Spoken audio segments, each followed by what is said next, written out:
যুক্তরাষ্ট্রের president Donald ট্রাম্পের অভিবাসন আদেশটি মুসলিম বিদ্বেষী কিনা তা জানতে চেয়ে রুল জারি করেছে সার্কিট আপিল বিভাগ। সান ফ্রান্সিসকোয় অবস্থিত নবম সার্কিট আপিল আদালত মঙ্গলবার ওই রুল জারি করে। আপিল বেঞ্চটির ৩ বিচারপতির একজন রুল জারির সময় বলেন, ট্রাম্পের নির্বাহী আদেশ বিশ্বের শতকরা ১৫% মুসলিমের উপর প্রভাব ফেলবে, তাই একে মুসলিম বিদ্বেষী বলা যাবে কিনা তা জানতে চেয়ে রুল জারি করা হয়। এদিকে ট্রাম্প প্রশাসনের শিক্ষামন্ত্রী হিসেবে বেটসি ডেভোসের মনোনয়ন সিনেটের অনুমোদন পেয়েছে। মঙ্গলবার এক নাটকীয় ভোটাভুটিতে বেটসি ডেভোসের পক্ষে বিপক্ষে ৫০টি করে ভোট পড়ে। পরে ভাইস প্রেসিডেন্ট মাইক পেন্স তার ভোট বেটসিকে দিলে ওই মনোনয়ন অনুমোদন পায়।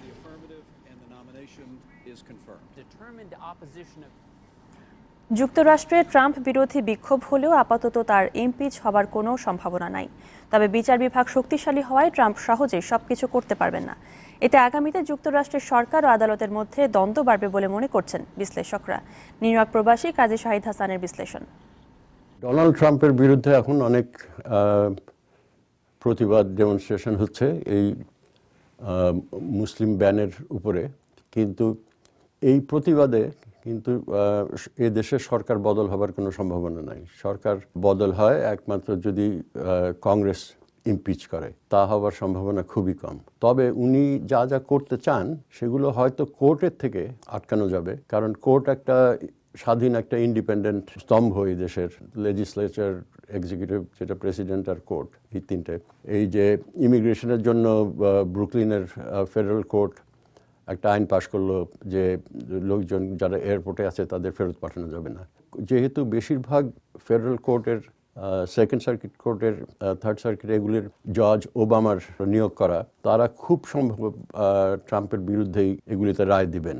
আর একটা জিনিস হলো যে কংগ্রেস যদি ডেমোক্রেটিক না হয় তাহলে ট্রাম্পকে সামলানো মুশকিল হবে, এবং আগামী ইলেকশন হলো কংগ্রেসের হাউস অফ রিপ্রেজেন্টেটিভের 2 বছর পরে।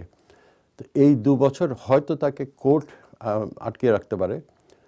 অবশ্য ট্রাম্প তো নতুন একজন সুপ্রিম কোর্টের যে খালি সিটটা আছে সেটার জন্য একজনকে নমিনেট করবেন, যে নিশ্চয়ই ট্রাম্পপন্থী হবেন। কিন্তু তবুও সুপ্রিম কোর্টে তার মেজরিটি থাকলেও, রিপাবলিকান থাকলেও, সুপ্রিম কোর্টের চিফ জাস্টিস যিনি, জাস্টিস রবার্টস, উনি অনেক সময় এই ডানপন্থীদের বিরুদ্ধে রায় দেন। উনি যেমন মনে করেন ওবামা কেয়ার, উনার ভোট না হলে, উনার রায় না হলে পারে সেটা পাশ করতো না। তা আমার যতদূর মনে হয় যে আগামী 2 বছর খালি আমরা কোর্টের খেলা দেখব, এবং এই সময় যদি দেশের লোক ট্রাম্প বিরোধী হয় তবে 2 বছর পরে কংগ্রেসের যে ইলেকশন হবে তাতে যদি ডেমোক্র্যাটরা মেজরিটি পায় তখন হয়তো